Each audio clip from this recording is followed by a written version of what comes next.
مضل له ومن يضلله فلا هادي له ونشهد أن لا إله إلا الله ونشهد أن محمدا عبده ورسوله. يا أيها الذين آمنوا اتقوا الله حق تقاته ولا تموتن إلا وأنتم مسلمون. يا أيها الناس اتقوا ربكم الذي خلقكم من نفس واحدة وخلق منها زوجها وبث منهما رجالا كثيرا ونساء واتقوا الله الذي تساءلون به والأرحام إن الله كان عليكم رقيبا.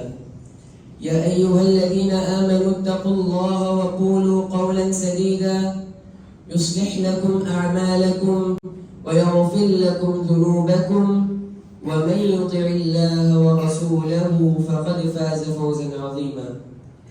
أما بعد فإن خير الحديث كتاب الله وخير الهدي هدي محمد صلى الله عليه وسلم وشر الأمور محدثاتها وكل محدثة بدعة وكل بدعة ضلالة وكل ضلالة في النار. فأعوذ بالله من الشيطان الرجيم. بسم الله الرحمن الرحيم. والذين يكنزون الذهب والفضة ولا ينفقونها في سبيل الله فبشرهم بعذاب أليم يوم يحمى عليها في نار جهنم فتكوى بها جباههم وجنوبهم وظهورهم هذا ما كنزتم لأنفسكم فذوقوا ما كنتم تكنزون. وقال النبي صلى الله عليه وسلم: بني الإسلام على 5: شهادة أن لا إله إلا الله وأن محمد رسول الله وإقام الصلاة وإيتاء الزكاة. رب اشرح لي صدري ويسر لي أمري واحلل عقدة من لساني يفقهوا قولي. رب زدني علما رب زدني علما رب زدني علما. تمام قسم کی تعریفات، توصیفات، حمد و ثنا، کبریائی و بڑائی اس اللہ رب العزت کے لیے لائق و سزاوار ہے جس نے ہمیں پیدا کیا اور ہم پر بے شمار انعام عطا کیے.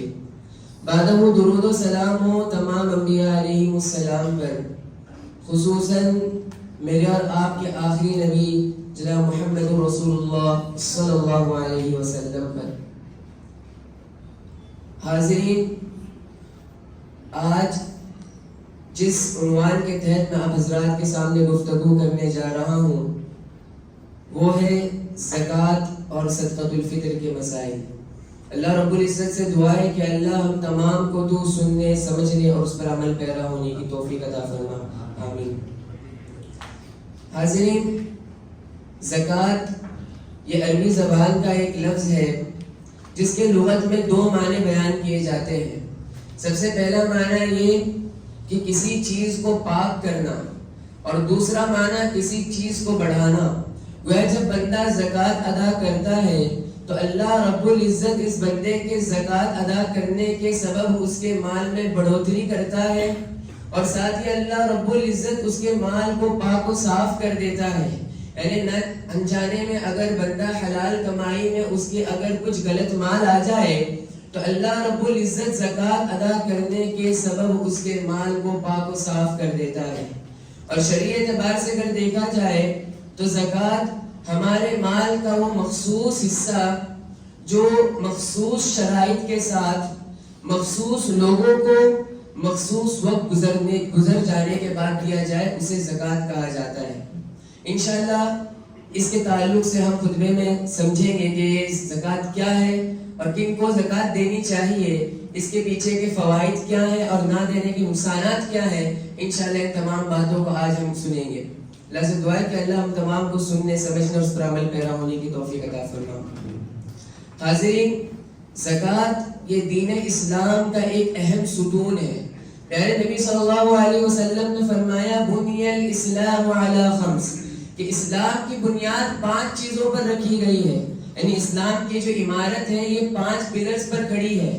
اس میں اللہ کے نبی صلی اللہ علیہ وسلم نے سب سے پہلی بات بتائی شہادت ان لا الہ الا اللہ وان محمد رسول اللہ.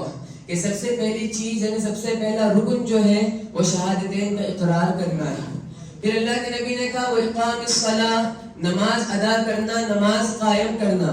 اور نماز قائم کرنے کے بعد دین اسلام کا تیسرا ستون جو پیارے نبی صلی اللہ علیہ وسلم نے فرمایا وہ ہے ایتاء الزکاۃ، کہ زکوٰۃ کو ادا کرنا ہے. گویا نماز کے ادائیگی کے بعد جو ایک اہم فریضہ مجھ پر اور آپ پر عائد ہوتا ہے وہ زکوٰۃ کی ادائیگی ہے.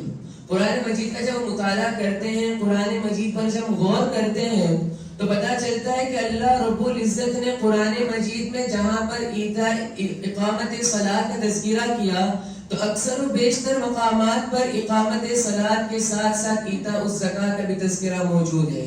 یقیمون الصلاۃ ویؤتون الزکاۃ، اقاموا الصلاۃ وآتوا الزکاۃ، یقیموا الصلاۃ ویؤتوا الزکاۃ. ایسے بہت سارے مقامات پر اللہ رب العزت نے اقامت صلاۃ کے فوراً بعد ایتاء الزکاۃ کا تذکرہ کیا ہے.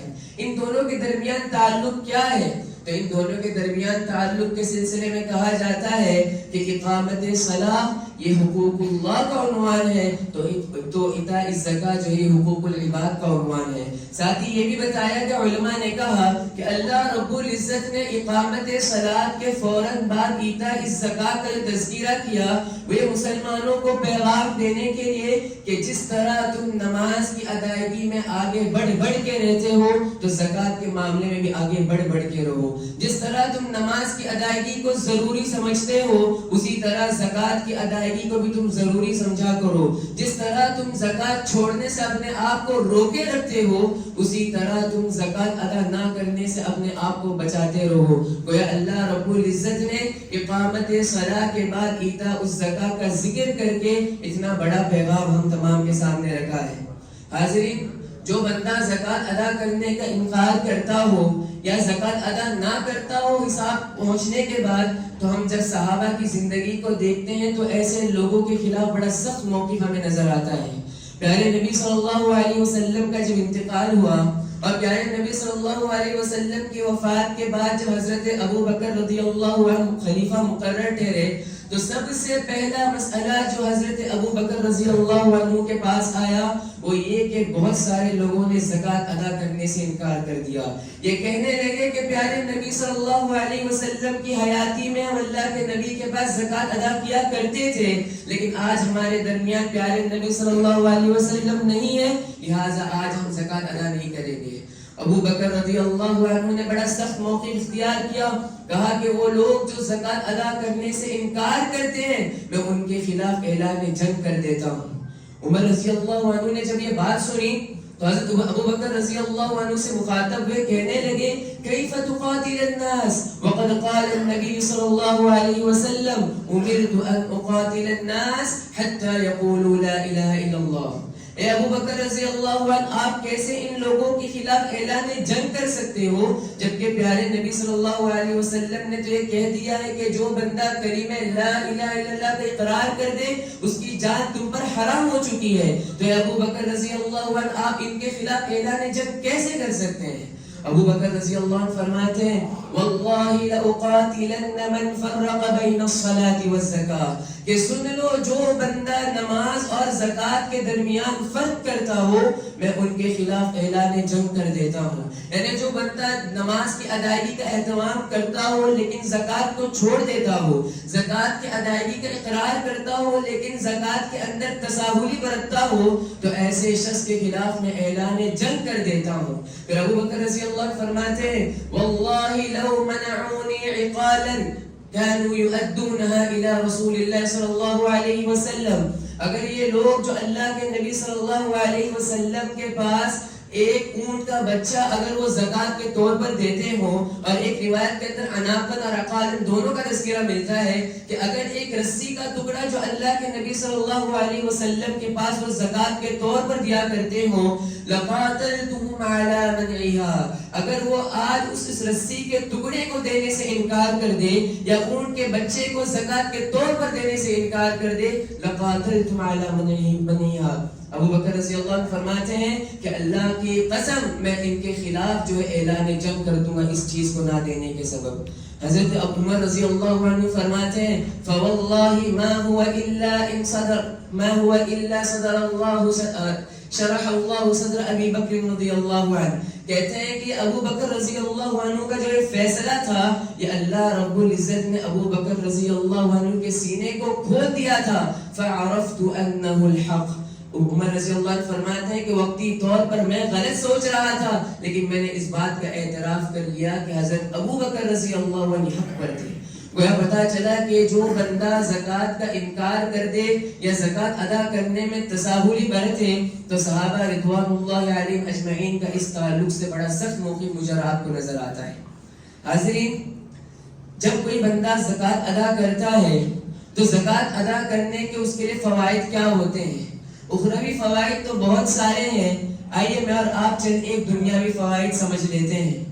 جو بندہ زکوٰۃ ادا کرتا ہے، اللہ رب العزت اس کے زکوٰۃ ادا کرنے کے سبب اس کے مال کو پاک و صاف کر دیتا ہے، اس کے مال میں برکت پیدا کر دیتا ہے، اس کے مال میں بڑھوتری پیدا کر دیتا ہے. سورہ توبہ میں اللہ رب العزت نے کہا خذ من اموالهم صدقة تطهرهم بها وتزكي عليهم.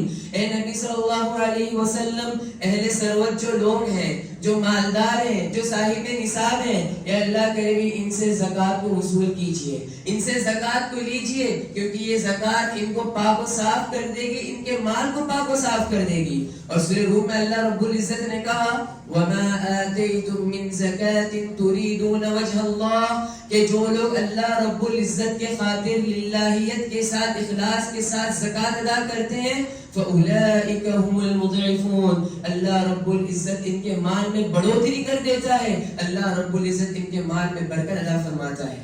حاضرین، زکوٰۃ ادا کرنے کا ایک اور اہم فائدہ یہ کہ زکوٰۃ اگر صحیح طور پر ادا کی جائے تو معاشرے سے غربت کا خاتمہ ہو جاتا ہے، معاشرہ مستحکم بن جاتا ہے.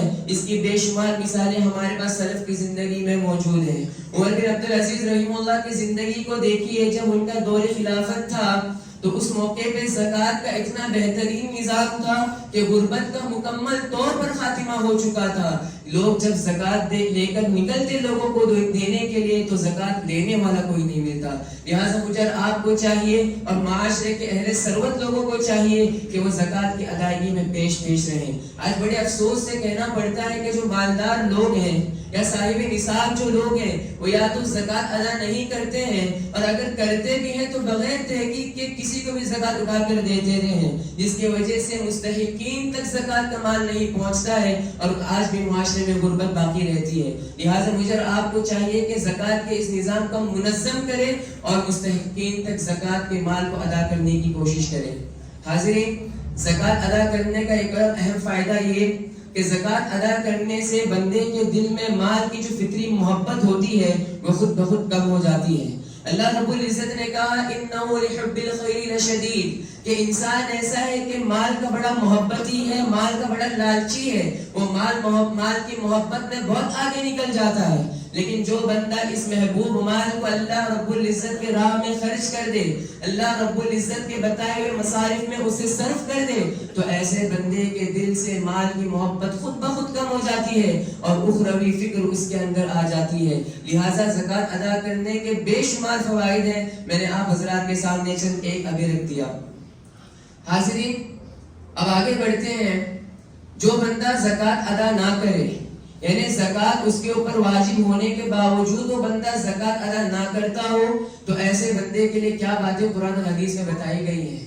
سن لیجیے، قرآن اور حدیث میں ایسا شخص جو زکوٰۃ ادا نہ کرتا ہو نصاب کو پہنچ جانے کے بعد، اس کے لیے بہت ساری وعیدیں سنائی گئی ہیں. سورہ توبہ میں اللہ رب العزت نے کہا والذین یکنزون الذهب والفضة، وہ لوگ جو سونے چاندی کو جمع کر کر کے رکھتے ہیں، ولا ينفقونها في سبيل اللہ، اور اللہ کے راہ میں خرچ نہیں کرتے، یعنی زکوٰۃ ادا نہیں کرتے، فبشرهم بعذاب الیم، اے نبی ایسے لوگوں کو آپ دردناک عذاب کی بشارت سنا دیجئے. یہ عذاب کیسا ہوگا؟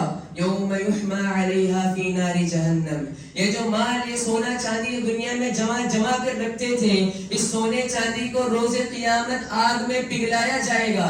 فَتُكْوَى بِهَا جِبَاهُهُمْ اور اس کے ذریعے پیشانی کو ڈھانگا جائے گا. وَجُنُوبُهُمْ اور وہ لوگ جو زکات ادا نہیں کرتے ان کو پہلوؤں کو ڈھانگا جائے گا. وَظُهُورُهُمْ اور ان کے پیٹھوں کو ڈھانگا جائے گا اور کہا جائے گا هَذَا مَا كَنَزْتُمْ لِأَنفُسِكُمْ یہ وہ مال ہے, یہ وہ سونا چاندی ہے جو اپنے آپ کے لیے دنیا میں بچا بچا کر رکھا کرتے تھے, اللہ کے راہ میں اسے خرچ نہیں کرتے تھے. فَذُوقُوا مَا كُنْتُمْ تَكْنِزُونَ جو کچھ تم جمع کر رکھتے تھے اس کے وجہ سے تمہیں یہ عذاب چکھنا پڑے گا. مفسرین کہتے ہیں اس آیت کریمہ کے اندر 3 اعضاء کا خاص طور پر ذکر ہوا ہے. سب سے پہلے پیشانی کا, پھر بازو کا, پھر پیٹھ کا ذکر ہوا ہے. مفسرین کہتے ہیں اس کی وجہ یہ ہے کہ جب کوئی مالدار شخص ہے, اس کے پاس کوئی ضرورت مند بندہ آ جاتا ہے, غریب بندہ آ جاتا ہے, اس کے پاس مال طلب کرتا ہے, تو مال طلب کرنے کے سوال سے سب سے پہلے اس کے پیشانی میں بل آ جاتا ہے, اس کا چہرہ بگڑ جاتا ہے, اس لیے سب سے پہلے اس کے پیشانی کو ڈھانگا جائے گا. اور جب اس بندے کی بات سنتا ہے تو پلٹنے لگ جاتا ہے, تو اپنا بازو سامنے والے کو دکھاتا ہے, غریب کو اپنا بازو دکھاتا ہے, تو مفسرین کہتے ہیں اس لیے اس کے بازو کو ڈھانگا جائے گا. اور جب مکمل لوٹ کر وہ نکل جاتا ہے تو غریب کو اپنی پیٹھ دکھاتے ہوئے جاتا ہے, تو علماء کہتے ہیں اس وجہ سے اس کی پیٹھ کو ڈھانگا جائے گا. گویا پتا چلا کہ جو بندہ زکات ادا نہ کرتا ہو اس کے لیے روز قیامت اتنا بڑا عذاب بتایا گیا ہے. بخاری کی روایت ہے, اللہ کے نبی صلی اللہ علیہ وسلم نے فرمایا من آتاہ اللہ مالا کہ وہ بندہ جس اللہ رب العزت مال عطا کرے, فلم یؤدی زکاتہ مال ادا کرنے کے باوجود وہ بندہ اس کی زکات ادا نہ کرتا ہو, مثل له ماله یوم القیامت شجاعا اقرا له زبیبتان. پیارے نبی صلی اللہ علیہ وسلم فرماتے ہیں ایسے شخص کے مال کو روز قیامت اژدہا کی شکل میں لایا جائے گا, ایک گنجے سانپ کی شکل میں لایا جائے گا جس سانپ کے اوپر سفیدی ہوتی ہے, بڑا زہریلا ہوتا ہے.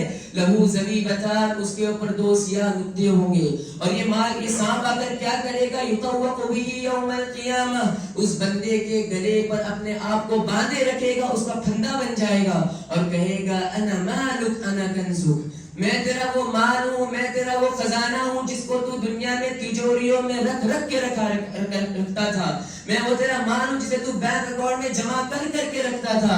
پھر اللہ کے نبی صلی اللہ علیہ وسلم نے سورہ آل عمران کی آیت تلاوت کی, لا يحسبن الذين يبخلون بما آتاهم الله من فضله هو خيرا لهم. کہا کہ اللہ رب العزت نے جن لوگوں کو مال و دولت سے نوازا ہے اور وہ لوگ اپنے مال میں بخیلی کرتے ہیں, زکات ادا نہیں کرتے ہیں, ایسے لوگ یہ ہرگز گمان نہ کر لے کہ ان کا یہ بچا ہوا مال ان کے لیے خیر کا ذریعہ ہے, بل هو شر لهم. یاد رکھنا یہ جو مال بچا کر رکھتے ہیں یہ ان کے لیے شر کا باعث بن جائے گا.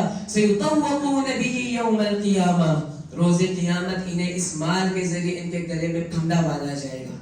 اسی طرح دیکھیے اللہ تعالیٰ نے سورہ حامیم سجدہ میں وہ لوگ جو زکات ادا نہیں کرتے ان کو مشرکین اور کافرین سے جوڑ کر ذکر کر دیا, کہا وَوَيْلٌ لِّلْمُشْرِكِينَ بربادی ہو مشرکین کے لیے, الَّذِينَ لَا يُؤْتُونَ الزَّكَاةَ وَهُمْ بِالْآخِرَةِ هُمْ كَافِرُونَ وہ لوگ جو زکات کا انکار کرتے ہیں, زکات ادا نہیں کرتے اور آخرت کا انکار کرتے ہیں. گویا جو بندہ زکات کا انکار کرتا ہو اس بندے کو اللہ رب العزت نے مشرکین اور کافرین کے فہرست میں ذکر کر دیا.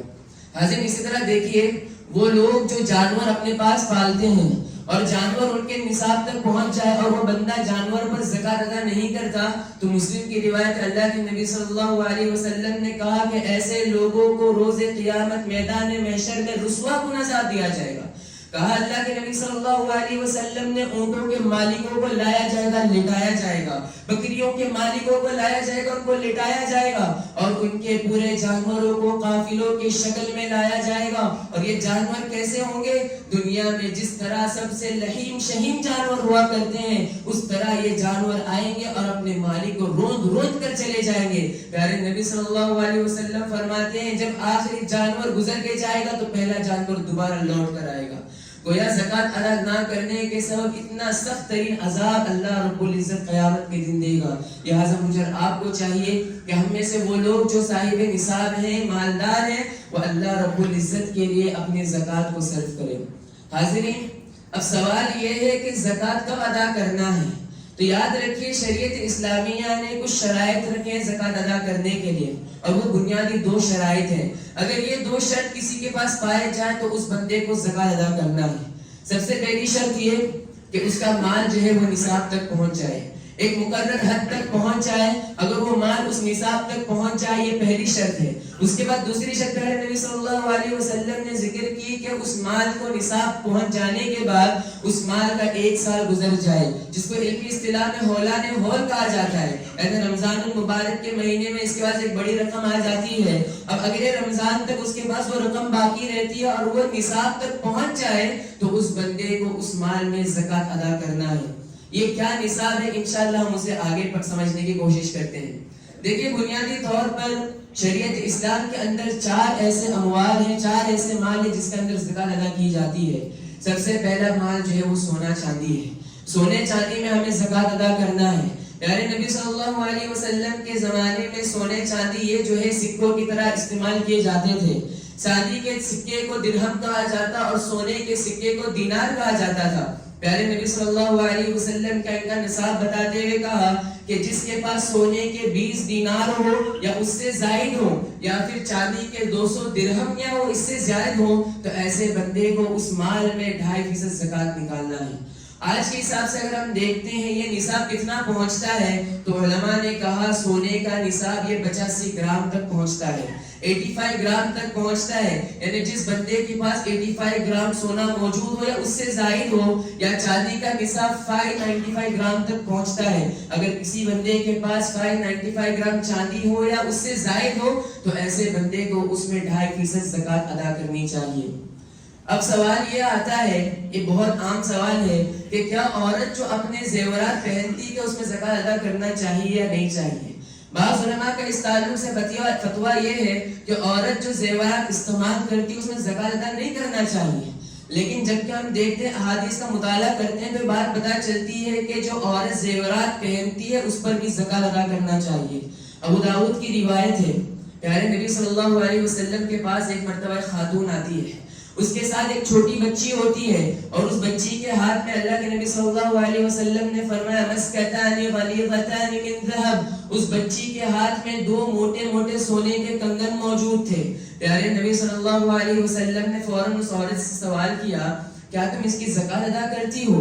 اس عورت نے کہا لا یا رسول اللہ، اللہ کے نبی میں تو اس کی زکوٰۃ ادا نہیں کرتی ہوں۔ پیارے نبی صلی اللہ علیہ وسلم نے کہا ایسرک ان یصورک اللہ بہما یوم القیامہ سواغین من نار، کیا تمہیں یہ بات پسند ہے کہ اللہ رب العزت ان 2 کنگنوں کے بدلے روز قیامت تمہیں آگ کے کنگن پہنا دے؟ جیسے اس عورت نے اس بات کو سنا فوراً اس کنگنوں کو اتار دیا اپنی بچی کے ہاتھوں سے، اللہ کے نبی صلی اللہ علیہ وسلم کے سامنے رکھ دیا، کہا ہما للہ عز وجل ولرسولی، اے اللہ کے نبی آج تک میں ان کنگنوں میں زکوٰۃ ادا نہیں کر رہی تھی، لیکن اللہ کے نبی آج جب مجھے یہ بات پتہ چل گئی ہے لہٰذا میں ان کنگنوں کو اللہ اس کے رسول کے راہ میں دے دیتی ہوں۔ گویا پتہ چلا اس حدیث سے یہ بات پتہ چلتی ہے کہ جو زیورات عورتیں روزمرہ کی زندگی میں استعمال کرتے ہیں ان پر بھی زکوٰۃ ادا کرنا ہے، ساتھ ہی وہ لوگ جو گولڈ کو اپنے پاس جو بطور ذخائر رکھتے ہیں، یعنی بسکٹ کی شکل میں ہو یا آگے انویسٹمنٹ کے طور پر رکھتے ہو، انہیں بھی چاہیے کہ ان تمام گولڈ پر جو ہے وہ زکوٰۃ ادا کرے۔ اب یہ مسئلہ آتا ہے کہ کرنسی کی زکوٰۃ کیسے ادا کریں؟ تو دیکھیے اللہ کے نبی صلی اللہ علیہ وسلم کے دور میں جو کرنسی ہوا کرتی تھی وہ یہ سونا اور چاندی ہوا کرتی تھی۔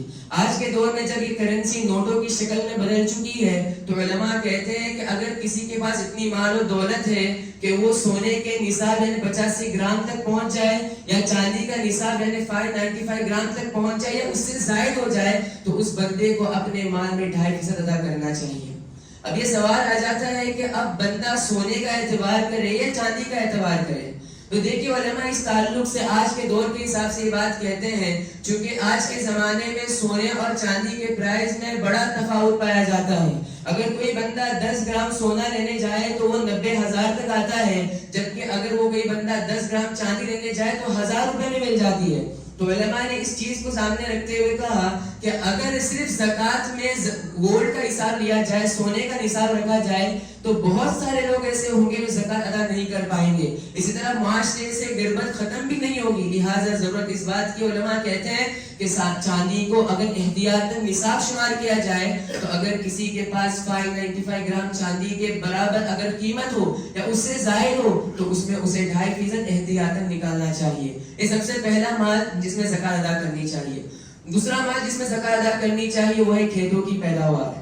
یعنی جو بندہ کسان ہے, کھیتی کرتا ہے, تو ایسے شخص کو اس کی کھیتی کی کٹائی کے موقع پر زکوٰۃ ادا کرنا ہے. اللہ رب العزت نے کہا وَآتُوا حَقَّهُ يَوْمَ حَصَادِهِ. یاد رکھنا کہ کھیتی کی کٹائی جب جب ہوتی ہے اس وقت میں جو ہے زکوٰۃ ادا کرنا ہے.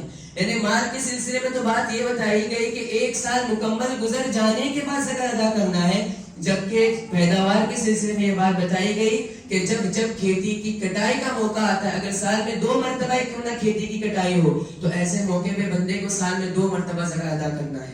اب یہ زکوٰۃ کیسے ادا کرے؟ پیارے نبی صلی اللہ علیہ وسلم نے فرمایا اگر پیداوار 5 اوسق تک پہنچ جائے, یعنی آج کے اعتبار سے اگر دیکھیں تقریباً 652 کلو گرام تک اگر اس کا مال پہنچتا ہے, پیداوار پہنچتی ہے, اس سے کچھ زائد پہنچتی ہے, تو اس بندے کو اس میں زکوٰۃ ادا کرنی چاہیے.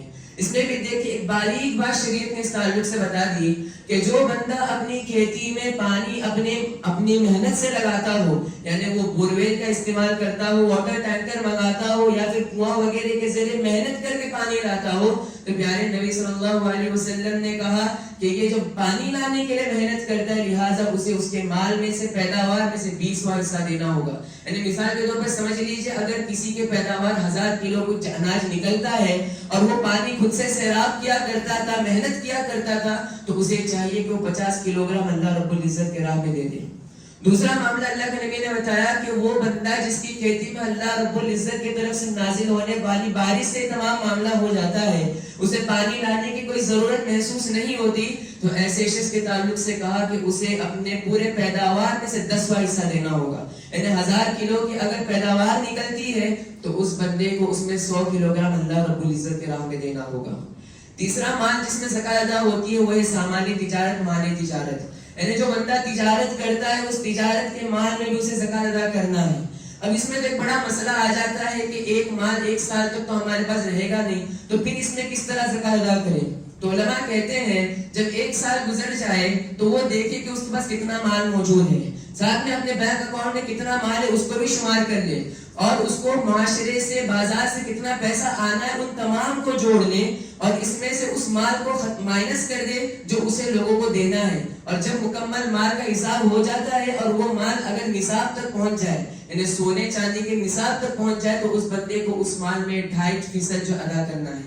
اسی طرح دیکھیں مالی تجارت کے سلسلے میں ایک اور مسئلہ آتا ہے, یعنی وہ جو استعمال کرنے والے مشینز وغیرہ ہوتے ہیں یا کوئی آمدنی کے ذرائع ہوتے ہیں, اس کے تعلق سے علماء نے کہا کہ اس میں زکوٰۃ نہیں ہوتی. یعنی اگر کسی کا ٹرانسپورٹیشن کا بزنس ہے, اس کے پاس 10-15 گاڑیاں ہیں جو ٹرانسپورٹیشن کے لیے استعمال ہوتے ہیں, تو یاد رکھنا ان گاڑیوں میں زکوٰۃ ادا نہیں کرنا ہے, بلکہ ان گاڑی سے نکلنے والا کرایہ جو اسے ملتا ہے یا اس سے جو آمدنی اسے ہوتی ہے, اگر وہ آمدنی نصاب تک پہنچ جائے خرچ وغیرہ کرنے کے بعد, تب اس بندے کو اس میں زکوٰۃ ادا کرنا ہے. اور زکوٰۃ کا چوتھی چیز جس میں زکوٰۃ واجب ہو جاتی ہے وہ ہے جانور. اور جانور کے سلسلے میں اللہ کے نبی صلی اللہ علیہ وسلم نے مکمل وضاحت کر دی. یہ 4-5 جانور ہیں, یعنی بھیڑ بکریاں ہیں, گائے ہیں اور اونٹ وغیرہ جن میں زکوٰۃ واجب ہوتی ہے, اور ان کا نصاب جو بڑا مختلف احادیث میں ذکر کیا گیا ہے, ہر کچھ بکری کے اضافے پر اس میں جو اضافہ ہو جاتا ہے. جس طرح کی بکری کے تعلق سے پیارے نبی صلی اللہ علیہ وسلم نے کہا کہ کسی کے پاس اگر 40 بکریوں سے لے کر 120 بکریاں ہیں تو اسے اس پر 1 بکری زکوٰۃ کے طور پر دینا ہوگا. اگر 120 سے 121 سے لے کے 200 تک ہے تو اسے پھر 2 بکریاں زکوٰۃ میں دینا ہوگا. اسی طرح جانوروں کے سلسلے میں, اونٹ کے سلسلے میں بھی کہا کسی کے پاس اگر 5 اونٹ ہو تب اسے جا کر 1 بکری جو ہے بطور زکوٰۃ دینا ہوگا. تو یہ بہت تفصیلی باتیں ہیں جو کہ یہاں پر ذکر کرنا وقت کی تنگی کے سبب مناسب نہیں ہے. حاضرین, اب یہ تمام باتیں ہم نے سمجھ لی. اس کے علاوہ چند ایک بنیادی مسائل زکوٰۃ کے سلسلے میں, وہ یہ کہ جو ضروریات زندگی ہے, یعنی جیسے گھر ہے یا گاڑی وغیرہ ہے, یہ چاہے کتنی ہی قیمتی کیوں نہ ہو, کروڑوں کا کسی کا گھر ہو, لاکھوں کروڑوں کی گاڑی ہو, تو یاد رکھنا ان پر کبھی زکوٰۃ نہیں ہوتی. یعنی جو بندے کے استعمال کرنے کی ضروریات کی چیزیں ہیں اس پر زکوٰۃ نہیں ہوتی. اسی طرح دیکھیے جو بندہ فلیٹ وغیرہ خرید لیتا ہے یا زمین وغیرہ خریدتا ہے اور اس کی نیت یہ ہوتی ہے کہ آج میں خریدتا ہوں، کچھ سال بعد اس کی قیمت بڑھ جائے گی، تب میں اسے بیچ لوں گا اور پیسہ کما لوں گا، تو یاد رکھنا یہ زمین، یہ فلیٹ جو ہے یہ بطور تجارت ہو گیا، تو گویا اس بندے کو ہر سال اس میں زکات ادا کرنا ہے۔ جبکہ اس کے مقابلے میں کوئی ایسا شخص ہے جس نے فلیٹ یا زمین وغیرہ لے لیا ہے اور لینے کے ٹائم پہ اس کی نیت واضح نہیں کہ اسے بیچنا وغیرہ تو نہیں، آگے جا کے بچوں کے استعمال میں آئے گا یا کبھی جا کر یہاں پر ہم خود رہنے لگ جائیں گے، تو یاد رکھنا اس میں زکات نہیں واجب ہوتی۔ اسی طرح دیکھیے اگر کسی کے پاس کوئی فلیٹ ہے، اس نے اسے کرائے پر دے دیا ہے، تو یاد رکھنا اس فلیٹ پہ بذات خود زکات نہیں، بلکہ زکات جو ہے اس کرائے پر جو کرایہ آتا ہے، اگر وہ سال بھر کا کرایہ نصاب تک پہنچ جائے تب جا کر اس پر اسے زکات ادا کرنا ہے۔ حاضرین اس کے بعد دیکھیے اب زکات ہم نے سمجھ لیا کہ کن کن چیزوں پہ ادا کرنا ہے۔ شریعت اسلامیہ نے زکات کے تعلق سے ایک واضح بات بتا دی ہے کہ اسلام کے اندر زکات جو ہر کسی کو بھی نہیں دی جائے گی۔ اس کے کچھ مخصوص اشخاص ہیں جن کو زکات دی جا سکتی ہے، جس کو مصارف زکات کہا جاتا ہے، اور یہ کل 8 ہے جس کو اللہ رب العزت نے سورہ توبہ کے اندر ذکر کیا ہے۔ اللہ نے فرمایا انما الصدقات للفقراء والمساکین، یاد رکھنا جب تم اپنے مال میں سے زکات نکالتے ہو تو تمہیں زکات جو ہے یہ فقراء اور مساکین کو دینا ہے۔ یہ فقراء اور مساکین اگر دیکھنے میں تو بظاہر ایک ہی نظر آ رہے ہیں کہ دونوں بھی محتاج ہیں، دونوں بھی ضرورت مند ہیں، لیکن علماء نے ان کے درمیان بھی باریک باریک فرق کیا ہے، جس میں سے ایک دو فرق میں حضرات کے سامنے پیش کرتا ہوں۔ وہ یہ کہ بعض علماء نے کہا کہ فقیر اس کو کہتے ہیں جو حد درجہ جو ہے وہ ضرورت مند ہوتا ہے، جس کے پاس کچھ بھی نہیں ہوتا ہے اسے فقیر کہا جاتا ہے، جبکہ اس کے مقابلے میں مسکین اسے کہتے ہیں جس کے پاس کچھ سامان تو ہوتا ہے لیکن اس سے اس کی ضروریات پوری نہیں ہوتی۔ اسی طرح علماء نے ایک اور فرق یہ بتایا کہ دونوں تو محتاج ہوتے ہیں، لیکن فقیر وہ ہے جو لوگوں کے سامنے اپنے ہاتھ کو پھیلاتا ہے، جبکہ مسکین وہ ہے جو لوگوں کے سامنے اپنے ہاتھ کو نہیں پھیلاتا۔ تیسرا مطلب جو اللہ رب العزت نے فرمایا انما الصدقات للفقراء والمساکین والعاملین علیہا، حکومت کے جانب سے جو لوگ زکات وصول کرنے کے لیے متعین کر دیے جاتے ہیں، جو لوگ اپنے کاروبار کو چھوڑ کر زکات وصول کرنے کے لیے مختلف علاقوں کا رخ کرتے ہیں، تو ان کے تعلق سے کہا گیا کہ زکات کے مال سے ان کو سیلری وغیرہ دی جا سکتی ہے۔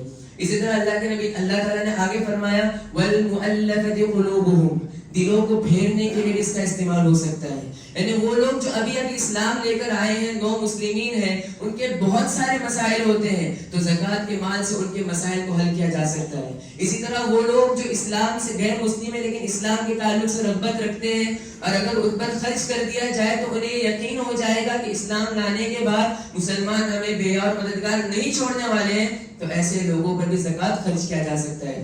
پھر اللہ نے فرمایا وَفِي الرِّقَابِ، غلام آزاد کرنے کے لیے بھی زکات کا استعمال کیا جا سکتا ہے۔ اہل نبی صلی اللہ علیہ وسلم اور پہلے زمانے میں غلاموں کو خریدا جاتا تھا، انسانوں کو خرید کر ان کو استعمال کرتے کام کاج کے لیے، کہا گیا کہ ایسے لوگوں کو آزاد کرنے کے لیے بھی جو ہے زکات کا مال استعمال ہو سکتا ہے۔ اور آج کے دور میں علماء نے کہا کہ وہ مسلمان جو بے قصور ہے اور جن کو سلاخوں کے پیچھے رکھا گیا ہے، تو ان کی رہائی کے لیے زکات کے مال کو استعمال کیا جا سکتا ہے۔ پھر کہا والغارمین علیہا، وہ لوگ جو بوجھ کے تلے دبے ہوئے ہیں، جو قرض دار ہیں، جو اپنی ضرورت کے لیے قرض لیے ہو لیکن قرض ادا کرنے کی سکت ان میں نہیں ہے، تو ایسے لوگوں کے لیے بھی زکات کا مال استعمال کیا جا سکتا ہے۔ وفی سبیل اللہ، اللہ رب العزت کے راہ میں بھی زکات کا استعمال، یعنی اعلاء کلمت اللہ کی خاطر زکات کا استعمال کیا جا سکتا ہے۔ اسی کے اندر علماء نے دعوت دین وغیرہ کو بھی اس کے اندر شمار کیا ہے۔ اور آخری مصرف جو زکات کا ذکر کیا اللہ رب العزت نے، وہ ہے وابن السبیل، یعنی مسافر کے لیے، یعنی وہ مسافر اگرچہ کہ اپنے گھر بار میں بڑا مالداری کیوں نہ ہو، لیکن جب سفر میں نکلا، راستے میں کوئی حادثہ پیش آیا جس کے سبب اس کا پورا مال لٹ چکا ہے، تو ایسے شخص کو زکات کا پیسہ دیا جا سکتا ہے تاکہ وہ اپنے گھر کو، اپنی بلاد کو لوٹ جائے۔ گویا تمام باتیں زکات کے تعلق سے میں نے حضرات کے سامنے رکھی ہے۔ اللہ سے دعا ہے کہ اللہ ہم تمام کو تو زکات کو صحیح طور پر نکالنے کی توفیق عطا فرمائے۔ حاضرین، میرے خطبے کا ایک چھوٹا سا موضوع باقی رہ گیا، وہ زکات الفطر کے تعلق سے انشاءاللہ 5 منٹ کے اندر، 5 سے 7 منٹ کے اندر میں حضرات کے سامنے اس کو واضح کرتا ہوں۔ زکات الفطر کہتے ہیں کسے ہیں؟ تو اللہ کے نبی صلی اللہ علیہ وسلم جب مکہ سے مدینہ ہجرت کر کے آئے، ہجرت کے دوسرے سال جب اللہ رب العزت نے رمضان کے روزے کو فرض کر دیا تو اسی وقت پہ زکوٰۃ الفطر کو بھی اللہ رب العزت نے فرض کر دیا۔ ابن عمر کی روایت ہے، اللہ کے نبی صلی اللہ علیہ وسلم کے تعلق سے کہتے ہیں فرض رسول اللہ صلی اللہ علیہ وسلم زکوٰۃ الفطر من رمضان صاعا من تمر، کہ اللہ کے نبی صلی اللہ علیہ وسلم نے رمضان کے اختتام پر لوگوں پر زکوٰۃ الفطر کو واجب قرار دے دیا۔ یعنی بندہ جو رمضان کے مہینے میں مکمل روزے رکھتا ہو، اس روزے میں اگر کچھ کمی کوتاہی ہو گئی ہو تو زکوٰۃ الفطر ادا کرنے سے اس کی وہ کوتاہی دور ہو جاتی ہے اور اس کے روزے مقبول ہو جاتے ہیں۔ اب سوال یہ پیدا ہوتا ہے کہ زکوٰۃ الفطر ادا کون کرے؟ تو دیکھیے اس تعلق سے بالکل واضح روایت ابن عمر رضی اللہ عنہ فرماتے ہیں کہ فرض رسول اللہ صلی اللہ علیہ وسلم زکاة الفطر من رمضان صاعا من تمر او صاعا من شعير على العبد والحر والانثى والذكر والانثى والصغير والكبير من المسلمين۔ کہتے ہیں کہ اللہ کے نبی صلی اللہ علیہ وسلم نے رمضان کے اختتام پر لوگوں پر زکاة الفطر کو واجب قرار دے دیا، جو ایک سا کھجور یا ایک سا گیہوں نکالے، اور یہ کن کن لوگوں پر ہے؟ ہر کسی پر، ہر مسلمان کے اوپر، چاہے وہ چھوٹا ہو، بڑا ہو، مرد ہو، عورت ہو، آزاد ہو، غلام ہو، ہر کسی کو زکوٰۃ الفطر ادا کرنا ہے۔ اس میں ایک بات ذہن میں رکھیں، علماء نے اس تعلق سے ایک شرط ذکر کی ہے کہ اس بندے کے پاس استطاعت ہونی چاہیے، اور میں سمجھتا ہوں دیکھیے کہ ایک سا کھجور یا ایک سا اناج اگر دینا ہے، یعنی آج کے دور کے حساب سے تقریباً 2.5 سے 3 کلو کا معاملہ ہوتا ہے، جو کہ اگر گیہوں لینے جائیں گے 100 سے 150 روپے، جو کہ اس معاشرے کا ہر ادنا سے ادنا شخص اس کو ادا کرنے کی استطاعت رکھتا ہے، لہٰذا ہم میں سے ہر ایک کو چاہیے کہ اپنے گھر کے ہر ایک فرد پہ سے زکوٰۃ الفطر کو ادا کرے۔ حاضرین، اب ایک اہم سوال آتا ہے زکوٰۃ الفطر کے تعلق سے کہ زکوٰۃ الفطر میں کیا ادا کیا جائے؟ کیا مال ادا کیا جا سکتا ہے یا پھر غلہ اناج ہی ادا کرنا ہے؟ تو دیکھیے اس تعلق سے علماء جو اس دور کے بڑے بڑے علماء گزرے، علامہ البانی رحمہ اللہ، بن باز، ابن عثیمین رحمہ اللہ، ان تمام اور اس طرح دیگر علماء کا بھی اس بات پر اتفاق ہے، ان کا کہنا یہ ہے کہ اللہ کے نبی صلی اللہ علیہ وسلم کے احادیث کا جو مطالعہ کرتے ہیں تو پتہ یہ چلتا ہے کہ زکوٰۃ الفطر کے اندر اناج اور غلہ دینا یہ زیادہ افضل ہے۔ اس کے بے شمار دلائل موجود ہیں، اس طرح کہ ابن عمر کی روایت ہے، اللہ کے نبی صلی اللہ علیہ وسلم نے کہا، اللہ کے نبی صلی اللہ علیہ وسلم نے زکوٰۃ الفطر کو واجب قرار دیا رمضان میں، صاع من تمر او صاع من شعیر، ایک سا کھجور یا ایک سا جو ادا کیا جائے۔ اسی طرح ابو سعید خدری رضی اللہ عنہ کی روایت ہے، فرماتے ہیں كنا نعطيها زمن النبي صلى الله عليه وسلم صاع من طعام او صاع من تمر او صاع من شعير، کہتے ہیں اللہ کے نبی کے دور میں ہم ایک سا کھجور، ایک سا اناج، ایک سا گیہوں وغیرہ اللہ کے نبی کے دور میں زکوٰۃ الفطر کے طور پر نکالا کرتے تھے۔ تو ان تمام احادیث کو علماء نے سامنے رکھتے ہوئے کہا کہ اللہ کے نبی کے دور میں تو روپے پیسے موجود تھے، یعنی دینار و درہم کی طرف جو ہے وہ پیسہ موجود تھا، لیکن پھر بھی اللہ کے نبی صلی اللہ علیہ وسلم نے اور صحابہ نے غلے کی شکل میں اناج نکالا ہے، لہٰذا ہر کسی کو چاہیے کہ جب وہ زکوٰۃ الفطر ادا کرے تو وہ غلے اور اناج کی صورت میں ادا کرے۔ اب سوال یہ کہ کتنا ادا کیا جائے، تو جس طرح روایت ذکر کی گئی صاع من تمر او صاع من شعیر، ایک سا ادا کیا جائے۔ آج کے حساب سے اگر ایک سا دے کے تقریباً 2.25 کلو کے قریب آتا ہے، 2.5 سے 3 کلو کے درمیان ہی آتا ہے، لہٰذا ہر کسی کو چاہیے کہ وہ ہر ایک فرد پہ سے 2.5 سے 3 کلو کے مقدار میں گیہوں وغیرہ جو ہے وہ غریبوں میں تقسیم کر دے۔ اب ایک اور سوال زکوٰۃ الفطر کے تعلق سے آتا ہے کہ زکوٰۃ الفطر کو ادا کب کیا جائے؟ تو علماء نے دیکھیں اس تعلق سے 2 باتیں بتائی ہیں کہ ایک تو اس کا جائز وقت ہے اور ایک اس کا مستحب وقت ہے۔ جائز وقت کے سلسلے میں ابن عمر رضی اللہ عنہ کی روایت ہے، فرماتے ہیں کہ صحابہ رضوان اللہ علیہم اجمعین زکوٰۃ الفطر کو ادا کیا کرتے تھے قبل یوم او یومین، ایک یا 2 دن، عید سے 1-2 دن پہلے ادا کیا کرتے۔ تو علماء نے کہا عید سے 1-2 دن پہلے ادا کرنا یہ جائز وقت ہے، جبکہ مستحب وقت جو پتہ چلتا ہے، پیارے نبی صلی اللہ علیہ وسلم نے کہا کہ اللہ کے صحابہ کہتے ہیں کہ اللہ کے نبی صلی اللہ علیہ وسلم نے ہمیں حکم دیا کہ ہم زکوٰۃ الفطر کو نکالیں، اور کب نکالیں؟ لوگوں کے عیدگاہ سے پہنچنے سے پہلے پہلے نکالے، یعنی جب شوال کا چاند نظر آ جائے اس وقت سے لے کر نماز عید سے پہلے پہلے تک زکوٰۃ الفطر ادا کرنا یہ اس کا مستحب وقت ہے۔